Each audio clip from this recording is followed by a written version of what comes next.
கடந்த 10 ஆண்டுகளாக அங்கே எல்லா சிவாலயங்கள்லையும் பார்த்திங்கன்னா இந்த பிரதோஷ வழிபாடுங்கிறது அப்படியே அப்பா அவ்வளோ சிறப்பாக நடக்குதுங்க.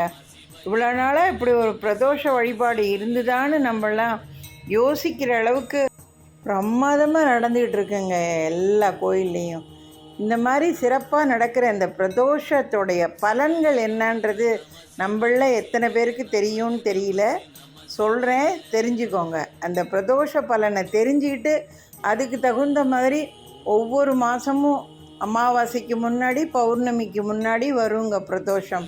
இந்த பிரதோஷ காலத்தை தவற விடாமல் உங்கள் வீட்டுக்கு பக்கத்தில் இருக்கிற சிவாலயங்களில் போய் கண்டிப்பாக அந்த சாயந்தரம் 4 மணிலேருந்து 6 மணிக்குள்ளே அந்த பிரதோஷ வேளைக்குள்ளே நீங்கள் அந்த பூஜையை போய் பாருங்கங்க. சகல சௌபாக்கியங்களும் கிடைக்கும். 3 பிரதோஷங்களை தொடர்ந்து பார்த்திங்கன்னா பிரம்மா விஷ்ணு சிவன் முதலான 3 தெய்வங்களை பார்த்ததுக்கு சமம். 5 பிரதோஷங்களை தொடர்ந்து பார்த்திங்கன்னா உடலில் உள்ள அத்தனை நோய்களும் நீங்கும்.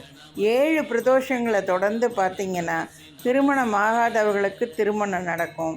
11 பிரதோஷங்களை தொடர்ந்து பார்த்திங்கன்னா உடலும் மனமும் வலிமை பெறும், புது தெம்பு வருங்க. 13 பிரதோஷங்களை தொடர்ந்து பார்த்திங்கன்னா நினைச்ச காரியம் தங்கு தடையின்றி நடக்குங்க. 21 பிரதோஷங்களை தொடர்ந்து பார்த்திங்கன்னா புத்திர பாக்கியம் இல்லாதவங்களுக்கு கண்டிப்பாக புத்திர பாக்கியம் கிடைக்குங்க.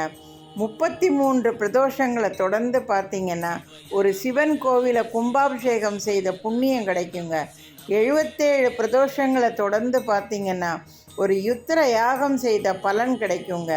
108 பிரதோஷங்களை தொடர்ந்து பார்த்திங்கன்னா ஒரு தேவேந்திர பூஜையே நடத்துறதுக்கு சமங்க. பாருங்கள், இந்த பிரதோஷத்துக்கு எப்பேற்பட்ட ஒரு சிறந்த பலன் இருக்குது பாருங்கள். இனிமேல் விடலாமா இந்த பிரதோஷ வழிபாட்டை? நம்ம சிவனை இறுக பற்றி கொள்வோங்க.